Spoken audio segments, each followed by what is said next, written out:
Okay. That seems to work. You hear me, I guess. You still hear me, I guess, right?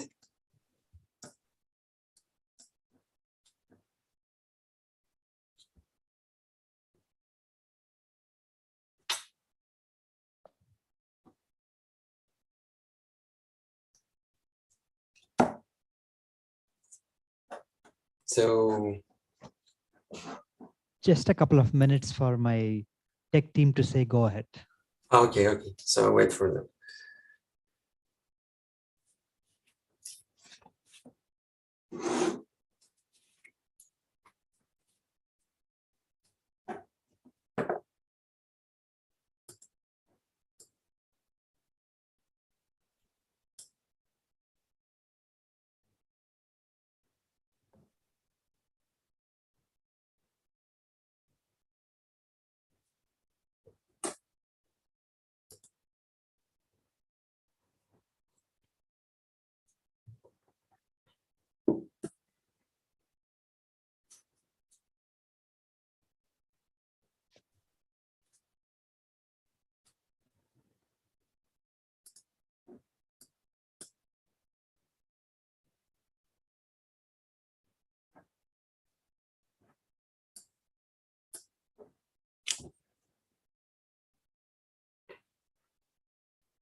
Hello. Hi.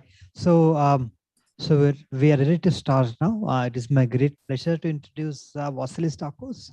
Vasilis Dakos is a scientist at University of Montpellier, France, and actually in the same institute where Sonia also is from. They both are actually have been great friends and collaborators for last decade or so. Vasilis made some really important contributions to the field of tipping points and critical slowing down. His paper in PNAS in 2008 really made people, sit and, take the idea of critical slowing down very seriously. The fact that it actually can be shown in many data sets really changed the course of the this entire field. So with that short note, I will hand over to Vasilis to hear the exciting work he has been doing recently. Over to you, Vasilis. Thank you very much, Visu. And thank you overall for the very nice words, the introduction and the invitation to this workshop. I have to start by saying that I'm very unhappy I wasn't able to make it, although I have a very happy personal reason because we got a new family member. So I would have wished to spend these 2 weeks with you, which probably has been quite, as understood, very complete and really covering the whole subject. So I'm not sure if I'm going to contribute anything really new to what you have already been listening for this almost 2 weeks, and you will keep on listening. But so please, first of all, forgive me if I'm going to repeat some things that you already know. I'll try not to. And I'll try not because I want to assume that now you have a quite thorough understanding of the theory and of the concepts around tipping points and resilience and early warnings and indicators and dynamical systems and bifurcations. So, and I would like to ask a question that I find at the moment more interesting and more important, given all the big ecological, I'm an ecologist, so all the big ecological problems that we are facing at the moment. So how can we use these tools, these very complete theoretical tools to make better conservation management or understand something better about how ecosystems work around us? And I think that's what I try to capture in my title, which I don't think it's the best, because I'm not really going to talk about decision making per se, but try to think that I'm asking the question of how can we use this in a more practical way to make actual sense of the world around us and help us to better navigate our human actions. So with this, oops. Okay, so basically, like a short summary, we're looking at these three things. This is what I had in my experience, and from the way I view the literature, they're like the three ways that we're measuring resilience or changes in resilience. And with this, let me make a little parenthesis, one more parenthesis, and say that with here resilience, I'm talking about the general capacity of the systems to recover after a perturbation. Basically, the persistence or the capacity of a system to maintain its own state. So I'm not really going to talk 100% about tipping points, but it could be about resilience preceding tipping points. But I'm talking more about like resilience in terms of the stability of a system to lose its present state and move to something else that could be an alternative or not. And the three ways of measuring this, as you have been listening, I guess, all these days, are just measuring changes in recovery rate. So talking about this here, over time or over a gradient of a stressor, or measuring increases in variance and autocorrelation. And basically, I have circled these two because these are the ones that are really the ones that we have been mostly focusing on, because doing this thing on recovery rate requires some sort of existing disturbance, or like that usually it's very hard to perform experimentally on a bigger scale.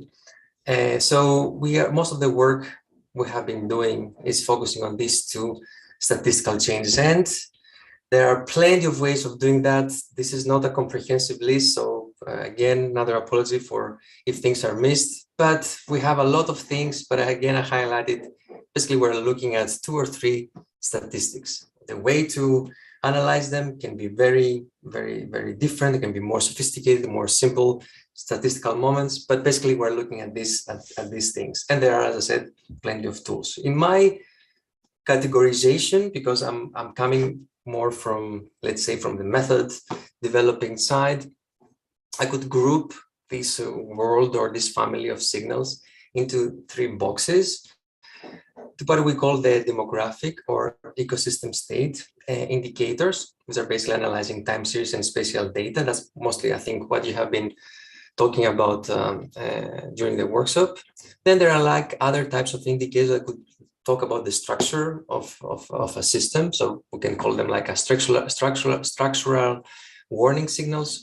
And lately they have been also, like developed another family of signals that is more like the trait-based, looking at traits of organisms and try to understand their resilience. But I'm focusing mostly here because this is where we actually have a clear and mathematically based and model independent expectation of what they mean, what these signals mean. So what this increase in variance and correlation means. So I'm talking about this family of indicators. And let's go to our question. So how do we manage to operationalize, if we manage at all? So I'm going to say basically the obvious, but I will try to back it up with some examples of how we're trying to do that. So just to summarize already, and then you can forget about the rest of my talk. Well, very, very straightforwardly, we can operationalize it by just being able in real time to track changes, to monitor changes in resilience, either within an ecosystem or a given site in place, or for a given species or a population of a given species. And this is basically measuring resilience in time, I would say. Well, the second is if we have more places, ecosystems, or populations that we're interested in, then we can do this large-scale mapping of resilience and then try to rank differences in resilience across space. So this would be like more of a resilience in space approach. And then by doing this ranking, we can identify potential hotspots or cold spots, meaning like places or populations that are apparently more low in resilience. And that's where we should focus our conservation efforts, contrary to cold spots, where maybe we don't really care so much about them, or not really care, but I mean that we don't need to prioritize and spend effort and resources on them. And then the third, which I think is a little bit more underdeveloped, because the first two, I think, is what we have been mostly doing in small scale examples. But the third is like try to understand this type of changes in resilience, either across space or across time. And what I mean understand is like try to connect them to potential drivers. Actually try to understand if there are specific external conditions that favor or disfavor these changes in resilience. And by doing this, perhaps we can highlight what we should be focusing our efforts to manage and change in order to protect a given system. And again, you know, like as you have been listening from the perspective I'm starting my presentation, I'm again thinking of changes that are all negative, like we are all assuming a loss of stability that will lead to something that we are not in favor of. And of course, we can turn the coin upside down. And of course, we can do the same if we be willing to study systems that are in a state where that is not favorable and we want to reverse it. That's also, we can do the same exercise, basically try to understand, for instance, if that reverse path, especially for point three of the drivers, if the path to recovery, it will be mostly affected by the same drivers as the path to collapse.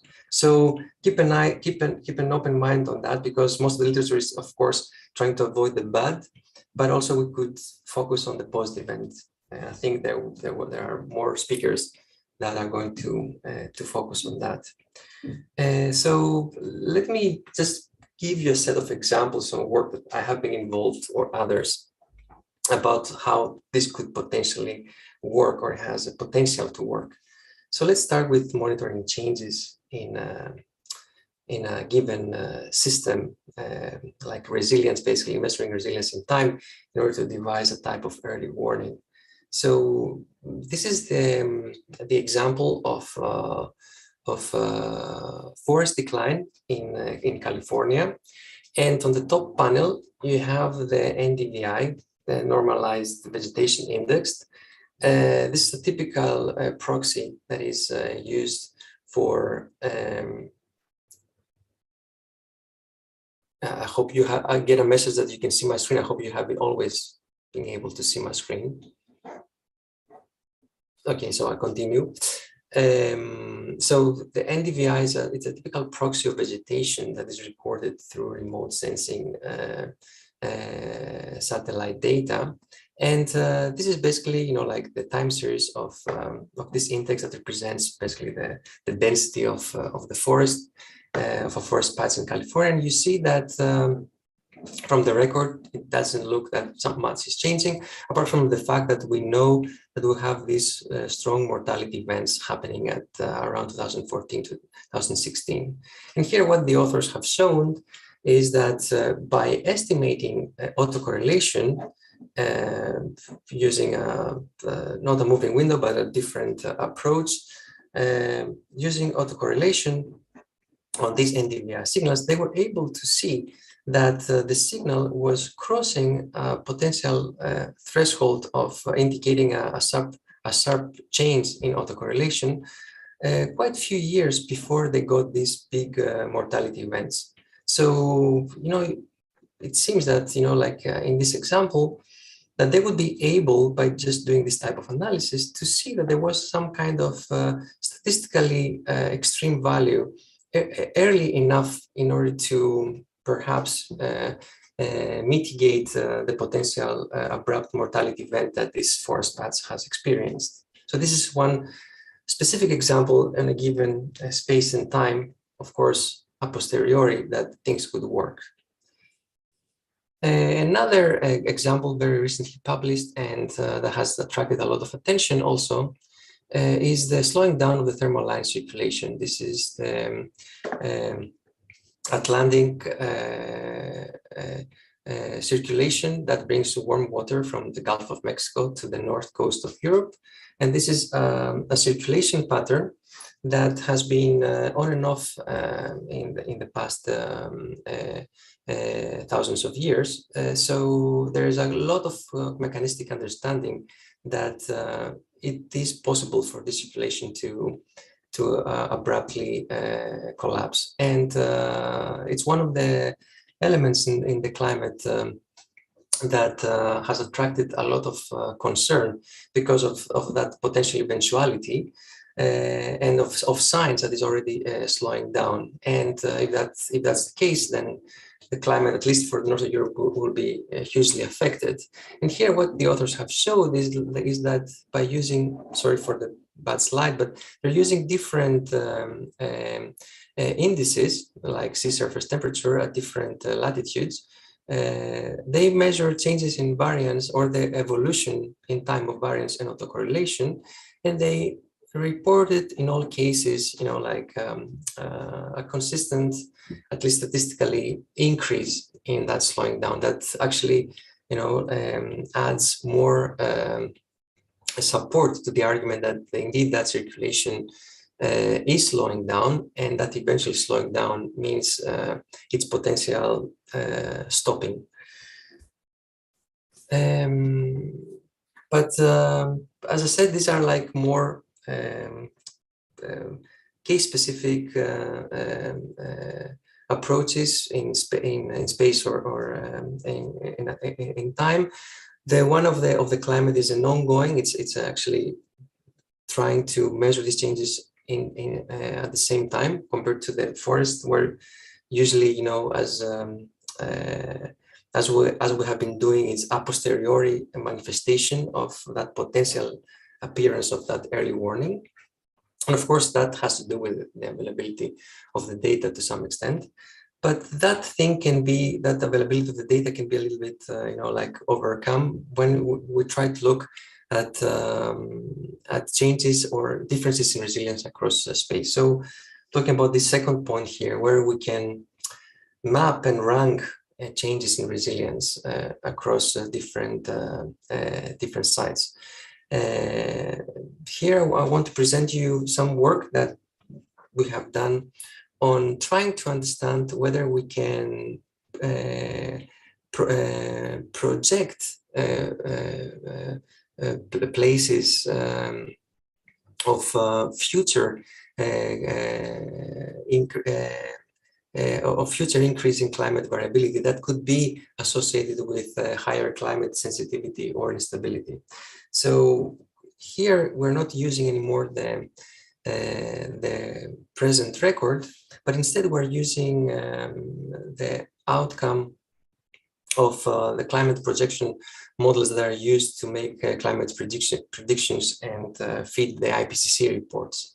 So what we did was to compare the projected temperatures, so at the end of the 21st century, compared to the variability that was observed in the historical record at the beginning of reconstructing temperature profiles. So we have what was the variability in the past, early in our observations, and we want to compare if that variability will change in the future based on this on the output of the climate models. And we didn't only use one climate model, but we used output from 37 models. So actually, we based our conclusions on comparing what 37 models had to predicted of how the temperature would look like in the future. So by doing this, we were able to construct a map of changes in future variability that would indicate climate instability. And with the red, you see these are the places where we will have an increase in variability compared to what has been observed in the past. Whereas with the blue, these are the places where there would be a decrease in variability. So first thing to observe is, of course, that you have this heterogeneity in the result. There are places where you will have an increase in climate variability compared to places that will have a decrease, which is something that is expected because there are a lot of heterogeneities in the climate across the Earth. But still, this is something to keep in mind that where we're talking about big systems, even if they have the same rules, they can behave very differently based on some more local conditions. The second thing that we observed is this hatched, these lines that you see on the map. These are the places where we got most of the agreement from the output of the 37 models, which actually was also something interesting, given that we always assume that the models will behave in a similar way. Nonetheless, we see that the agreement is not always guaranteed. In any case, here with the circles, I have highlighted areas like the Amazon, the south of Africa, the Sahelian region, and here places in Southeast Asia and Australia that seem to be the most vulnerable and will have an increase in variability up to almost 15% compared to the historical record. With this type of information, we were also able to construct a map and actually, highlight something that has been demonstrated or also in the past about this climate injustice, meaning that if you plot countries per GDP, so how rich a country is on the x-axis, and you plot here on the y-axis what we found, like how much variable the climate will be in the future. Here, like there's more variability above zero and less variability below zero. You see that the rich countries tend to fall into the less variability, which perhaps means less climate sensitivity and less instability, whereas the poor countries are the ones who are going to be suffering the most. Here, just for your information, I plotted a point to where India is located, basically on the countries that are going to experience, at least based on these outcomes of the study, more future climate variability. Now, we can also do that or do something similar, but on already existing data. I'm going back to remote sensing data, and I'm going back to vegetation proxies. This is not NDVI, but this is another proxy for measuring vegetation cover through remote sensing. And here what the authors did was to look at global vegetation patterns of resilience. So they used the record from the last almost 30 years, and they indicated places where they found either that not variance or autocorrelation has increased, or both variance and autocorrelation has increased. And here you see the different colors uploaded in the map. You see also a lot of heterogeneity. You see that, based on what we know from the theory, both indicators should show a positive effect. And that would be the case for 10%. But you see that there was quite a large proportion that you could get one indicator showing something is happening, whether the other one would not showing that something is happening. So these are at least for my side, very nice attempts to try to create something that could give and visualize that information of whether resilience is changing, how it is changing on such a global scale. But however, it's to some extent not really usable, apart from giving us a snapshot of what things are happening. So that's why I think going and trying to understand changes in resilience could help us, because getting big pictures like big overviews as the previous ones, as I just explained, it's very hard to interpret. The first thing to do, of course, is to be able to go on the ground and see and verify that the changes that we find are the ones that are reflected from these remote sensing exercises or not. But this is, again, basically quite difficult, and definitely something to pursue, but I don't know exactly how and what scale. On the other hand, if we can combine this information with other available information, maybe we can get a bit of more of understanding of these changes in resilience in order to understand whether they make sense or not, and how to cope with them in order to take a decision. So I'll go and talk about a project that we did on trying to look at about lakes, how we can do that with lakes. So here we used again, remote sensing data, but now we looked at lakes that we know lake dynamics a bit more in depth, and we looked at their trophic status index. Basically, that's a proxy of productivity in the lake, how eutrophic a lake is.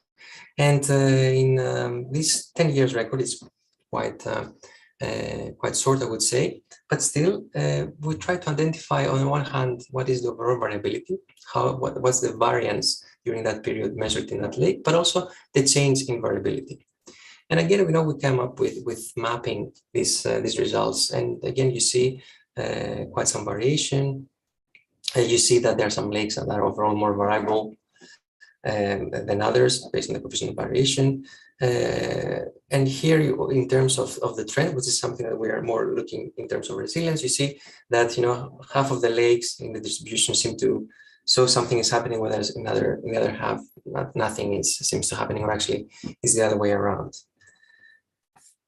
What else we tried to do was, like, we tried to see if, since we have the pattern of the dynamics of these lakes, we tried to see, like, whether these lakes had actually experienced some type of shift. So here on the blue line is actually the record that we have been measuring. So from the remote sensing data.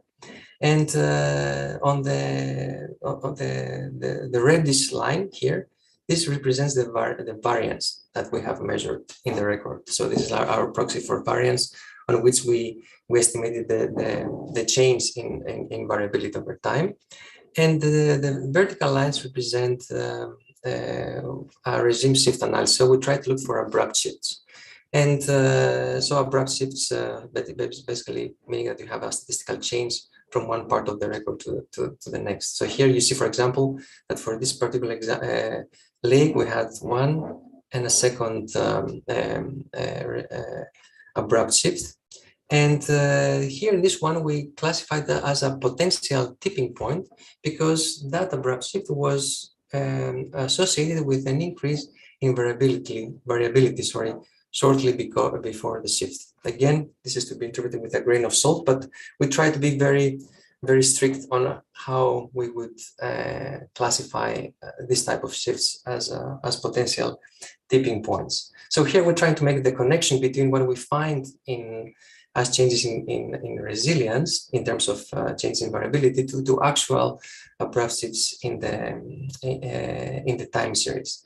And when we do that, we see that we report only a handful of lakes out of our 1,000 record that we did find this type of abrupt shifts.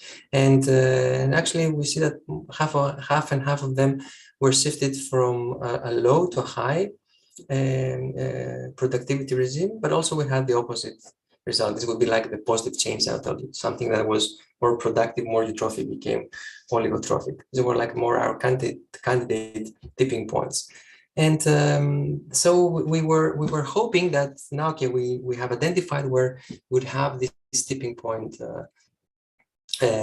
examples, but also at the same time we had this proxy of resilience based on their change in variability. So the idea would be that we could, rank these points based on this criteria. If it was not very clear, I will repeat. So what we did here, we said, okay, we have for instance, on the x-axis, we have the average productivity in the lake. And here we have the change in variability that we measured. So based on our expectations, we would expect that here in this corner, lakes that are more productive and have showed a high variability, that would be like the ones that had the less resilience and more prone to change to a high productive regime and suffer a tipping point. Whereas here on this quadrant, we would have exactly the opposite. Here would be the good examples. And what you see is like, okay, the lakes are distributed all over, but the ones where we did identify a potential tipping point were all around the place. So actually, for me, this is a little bit disappointing because, yeah, we were not able to find most of the tipping points, like lakes focused here. On the other hand, it shows that, yeah, we need to, as I was saying before, we need to approach these more large-scale studies with caution and try to find out, on addition, other potential drivers that are affecting these dynamics. So we tried partially to do that in this example by building a model where we try to see what would affect the probability of a regime shift based on some characteristics of the lake. We had a lot of climatic, environmental, and lake properties. At the end, the model, gave us very few potential explanatory variables. Basically, the lake depth was an important variable, the latitude where the lake is situated, and strangely enough, or interestingly enough, the GDP at the level of the catchment around the lake. And what we found was that we could partly explain that probability through these variables that are indeed affecting variability in the lake, but mostly affecting the overall variability rather than the trend in the variance, so like the change in stability that trend in variance would measure. So in this case, we were not really able to improve our understanding in terms of identifying potential regime shifts. But again, as I said, this was like a 10-year record with a lot of gaps, I have to admit.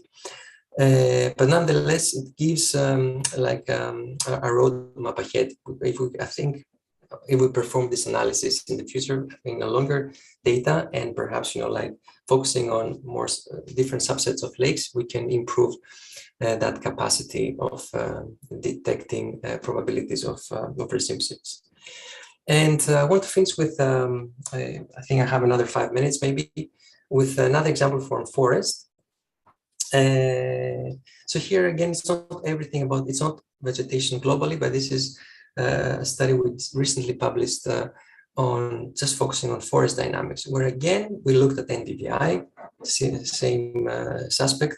We will be seeing a lot of studies using this proxy in the future on the similar topic. And we just measured the trend in autocorrelation, so the change in autocorrelation. And here is the map that we got. This is only forest. In the previous study that I described to you was overall vegetation. It was any type of ecosystem where you could find vegetation. See, here we focus on forest because by doing this, you know better how forest behaves. So this is just a mapping where you can see again this huge heterogeneity, places where in the last 20 years there was more or less slowing down that change in autocorrelation. But here we could also start understanding more the system by looking at how, if we would project these changes on an ecological axis, or sorry, niche space, how things would look like. So, for instance, here on the x-axis, we have annual precipitation, so rainfall. So here's more dry, and here's more wet places, and here we have the annual temperature, which is more warm forest versus cold forest. And what you see is that as we kind of already know, it makes kind of sense that we see that the precipitation doesn't have such a big effect compared to temperature. You see more for places with higher temperature is the places where autocorrelation, that slowing down, seems to be affected the most. Also, when we try to look at some drivers that are affected across, are affecting changes in autocorrelation across the latitude, and we had 3 potential drivers. One was for how much forest is actually there. That is also a proxy of forest degradation. The other one was the background climate, and the third one was the climate variability. And already you see that like forest density doesn't seem to have such a big an effect, although it could be argued against based on what we know. But you see that the background climate was quite a strong driver for positive changes in autocorrelation, and climate variability, like the variability I pinpointed to you with that modeling slide, you see that it seems to have a very strong effect on forest autocorrelation at around the tropics, like basically the Amazon basin. So this already starts to give us some understanding of which drivers to focus more or not in trying to understand changes in resilience. Nonetheless, it proves not that these changes in resilience are actually meaningful, again, as I had pinpointed at the beginning of the talk.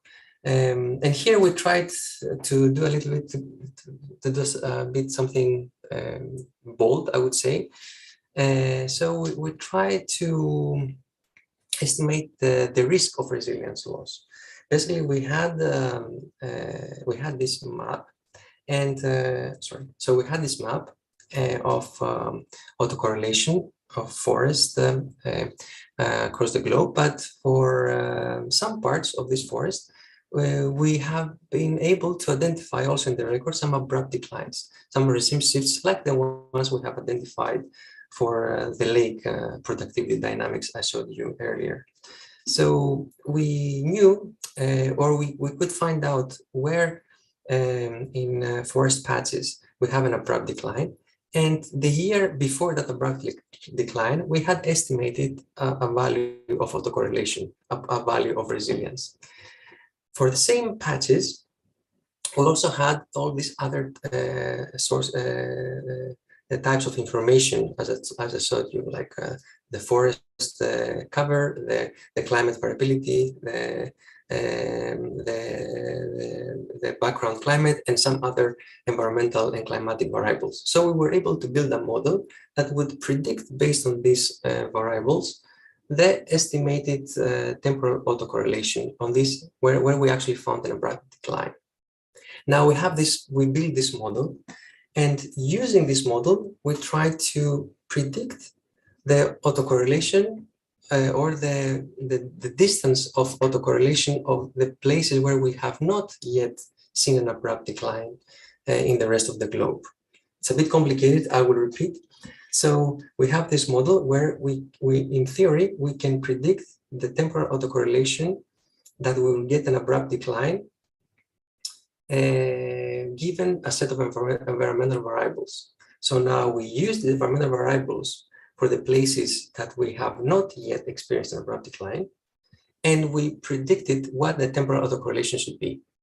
So we have a predicted autocorrelation for places with potentially could have an abrupt decline, but also we know their observed values. So we may just estimate the difference. So if the difference was negative, that means that these places have passed the expected autocorrelation where we would find an abrupt decline. And in cases where this difference was positive, that means we're not yet there. And again, now we plot all these places on this ecological niche of temperature and rainfall. And you see that we have the majority of the points, the gray points, are the places where still we are not there yet. However, you see in some of them, there are this light gray area. It means that we're very close to that value, that potentially could mean that an abrupt decline is around. And we have some places where they have already passed. We have already values of autocorrelation that are indicating to be past their abrupt decline, although we have not. So again, as I said, this is like a bold exercise, but this shows a way that by harvesting this information and combining it with other environmental and climatic variables that we call drivers, we can build models and start making potential estimates of risk, actually indicating risk maps of resilience decline that could be associated with abruptness, with abrupt decline, not just decline overall. And all this idea, I think, it basically is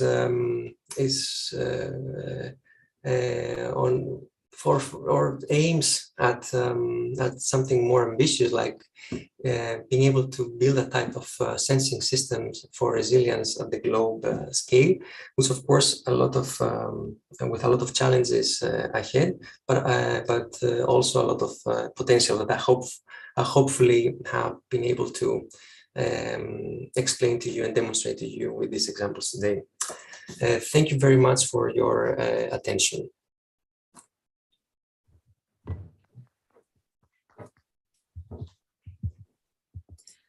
It's time for questions now. Questions? So we saw a lot of data now. We have moved from hardcore theoretical concepts to how to apply to data. So Smita, you have a question? Yes.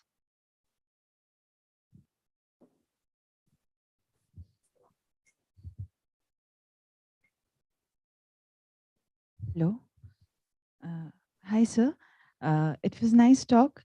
I want to know a little more about the second point that you mentioned, map or rank resilience across site, space, or species. So I have read articles where they rank species, like if I have a multivariate multi-species system, so I can rank the lowest or highest degree of resilience. Can you elaborate a little on how we can do it across space? Is there some way we do it across space, ranking resilience? Thank you. You say across space? Yes, sir. Yes. So maybe it wasn't very clear or didn't explain it enough, but like in this example that I saw with forest, the resolution of that map is a forest patch. So that would be like 1 kilometer by 1 kilometer patch. So if I want, for example, to rank this in this forest exercise, different patches, I know a value of resilience for every patch. So I can rank them basically on that value of resilience. So I can, in that sense, in other ways, I will discretize space in whatever scale I want, in 1 by 1 kilometer or 1 hectare by 1 hectare, and I can do this ranking. Or I can, like think of bigger scales, for example, and I want to rank the Amazon forest versus forest in Australia. So we decide the scale in space, and then we can do the ranking afterwards. Is that more clear? Yes, sir. Just one more query. Does deciding the scale at which we would calculate the resilience of these patches affect my outcome? I think so. That's a very good question, and it's a very difficult question, because then that scale will depend on the system that you are studying. That's why in these big estimations, for instance, of vegetation dynamics across the whole globe, where you have dry land versus grassland versus a forest, the scale, maybe it's the same measured in these studies, but the scale can have, as you said, very big consequences. So at least if I only do forest, maybe I can be more safe with the scale I choose, given that, I don't know, like a forest, needs to or performs its processes on a scale, let's say, of a kilometer, whereas maybe a dry land, maybe a kilometer is a very long, very big scale. You see, so it's absolutely a great question and a very difficult question. It has to be answered, has to be system specific. So, sir, is there theoretically, I think can it be determined theoretically that how do I choose the scale, or it needs empirical investigation? I think you can answer it theoretically, but again, first you need to define the system. So you need to talk about a specific type of ecosystem, as we said, for instance, forest, a specific type of tree, given, the lifespan, for example, the life history of that organism, and then through this you can derive what should be the appropriate scale. Having said that, because we are also, I know maybe theoretically we think we could do a lot of things, but I won't find a bad exercise as following your lead, like to perform this type of work that we're using with remote sensing and changing the scale and see how much this affects our results. Because maybe we find out that even if we assume that scale is important, it can be that scale is not as important as long as we are within some reasonable boundary.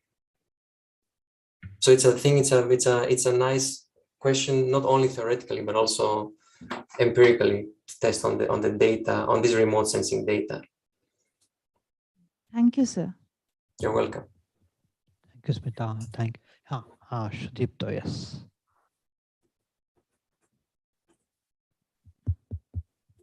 Yeah.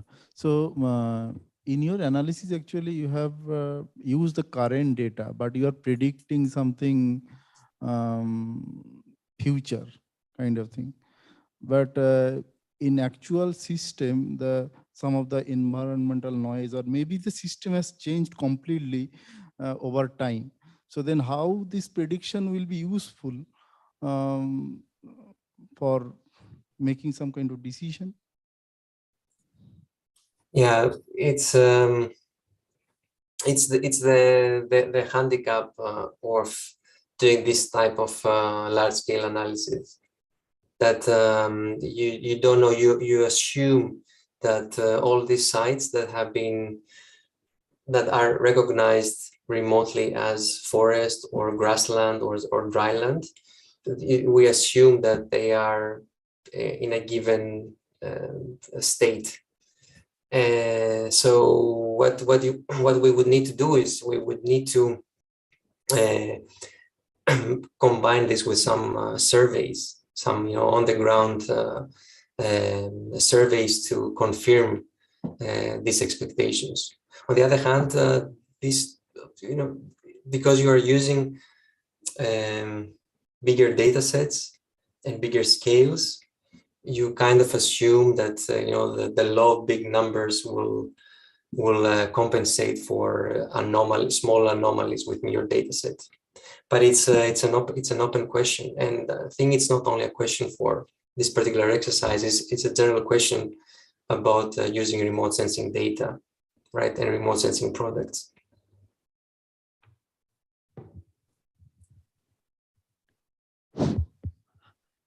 But here, if I may just here, I think with these studies, I think this is more like the eventuality, the potential that is there. Of course, there's a lot of work, because now this work, if I make a parenthesis, is not possible because we have 20 years of data.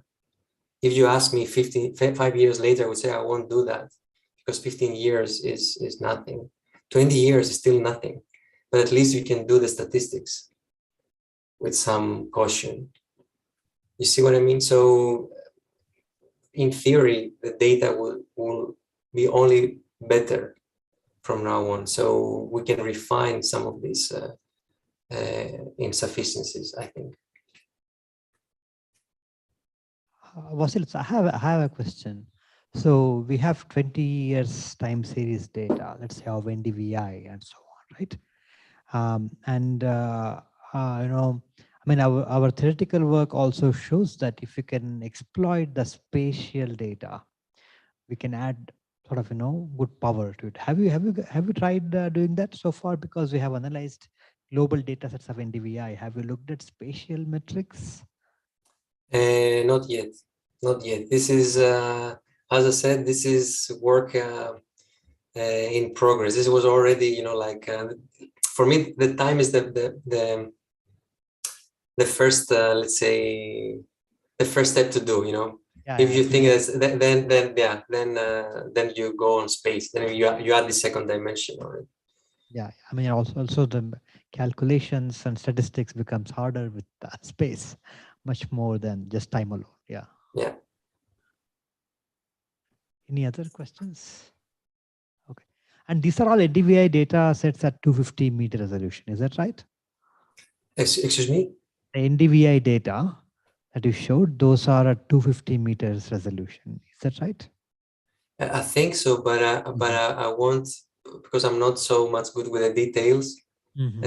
Because there is there have been some change in the satellite they are using. So I can't say, I can't confirm that if this for the whole record is that resolution or that resolution changes over time.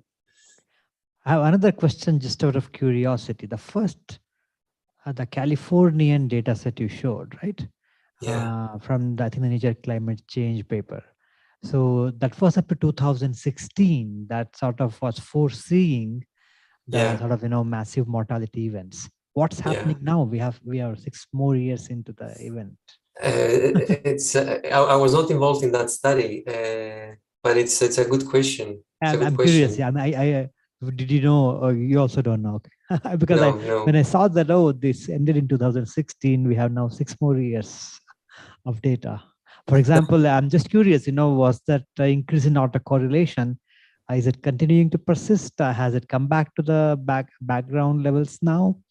These are great questions, but like these studies is like a lot of the work that we have been doing, that we always a posteriori look, and then like it's kind of look, it could have worked, and then you never go back into that to see, as you say, these details that you are highlighting now. Okay, great. Lots of food for thought with data sets. Any more questions? Okay. Oh, you have a follow-up question. Yes. Is it not possible to identify the time scale from the data set? So that the whole analysis will be will be in terms of some relative time. To be honest, I don't understand your question. Can you explain it to me again? Yeah, I'm saying that is there any possibility to identify the time scale of a particular process from the data set? So his question is, can you identify the time scale from time series itself?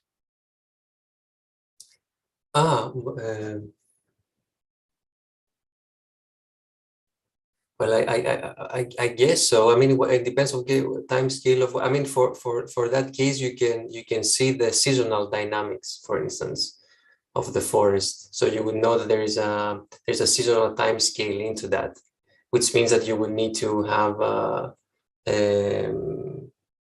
more than just one season in your data set.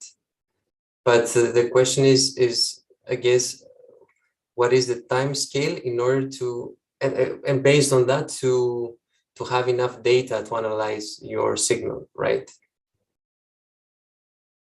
Yeah. I mean, the autocorrelation time itself is a time scale. True. That also gives us some measure of time scale, right? That's true. Yeah. Time scale in the system. Yeah, that's true. I mean, you can plot the complete autocorrelation function, but 20 years data, how much can you do? Even True. at lag 10, you only have now very few data points. These are great questions, but it's quite hard. I mean, I haven't seen anyone.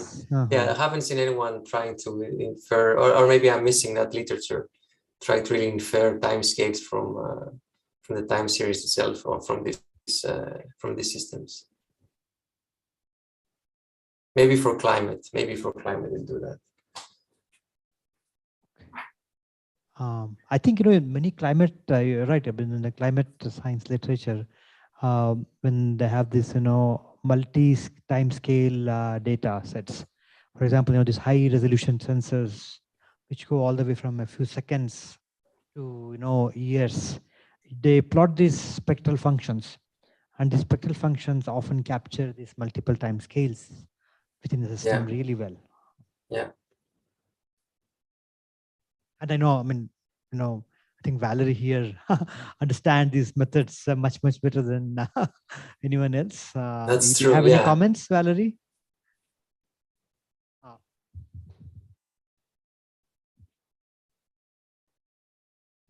As I said in my talk, much depends on data. There is lots of analysis that is data driven, and you can derive time scale of intrinsic phenomena in the data depending on the system. Thank you for the interesting talk, Vasilis. When I saw the title, I actually expected that you would offer the solution. I thought that you would go to forest authorities. Whether Vasilis, you can just unshare your screen, you can also see us. Yeah. You're right. If you unshare the screen now. It's actually most challenging and most risky in this area of research is to say when exactly early warning signals will bring you actual transition. I think it is one of the most interesting areas of research in this area. And I actually try to do it, but of course it's not always working, because if transition even forecast correctly but reverses back, then you forecast fails. Nothing to do with that. But at least we can attempt to be useful, as they say, for stakeholders and policymakers, with some warnings, especially in those areas where such warnings can be low cost implemented. For instance, if you can replace some components, as I said in my presentation, if you can replace chip components early to prevent failures, or if you incentivize forest authority to pay attention to their dying forest, there is no harm in that, even if you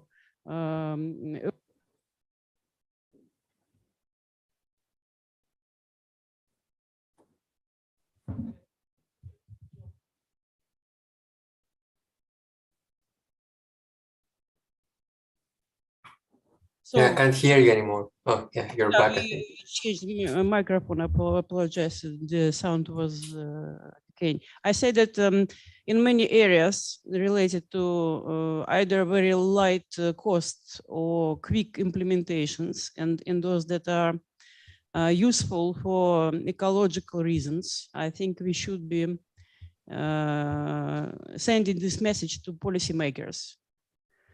It's better to warn them with false positive than miss some critical transitions in these areas.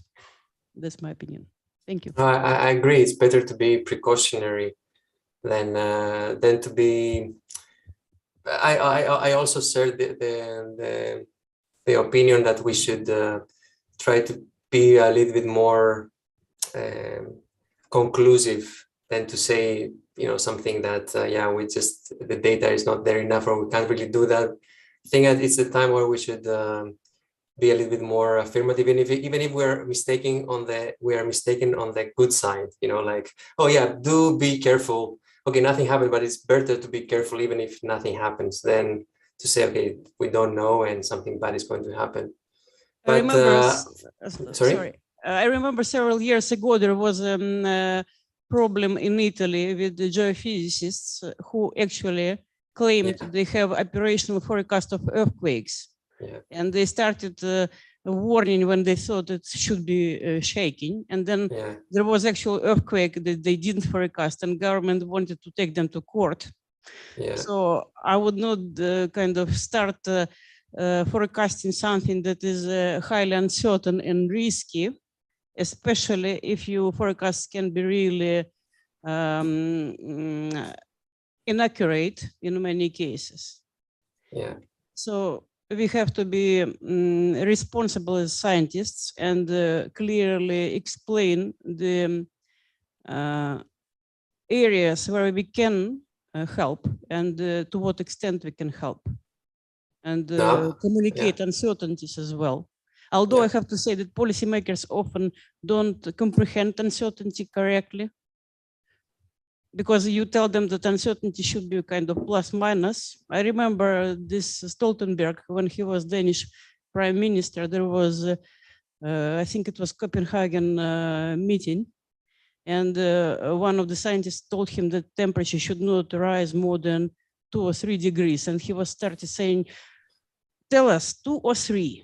We are policymakers, we have to know. And the scientists try to say it's uncertain, and he just doesn't understand what is uncertainty. So I think it's it should be communal effort to, when we work in various areas and apply similar methodologies, we just have to explain stakeholders, and we have to be honest ourselves what we can and we cannot do, what is the limit of our research, especially in the area of forecasting. Thank you. Absolutely, I completely agree with what you said.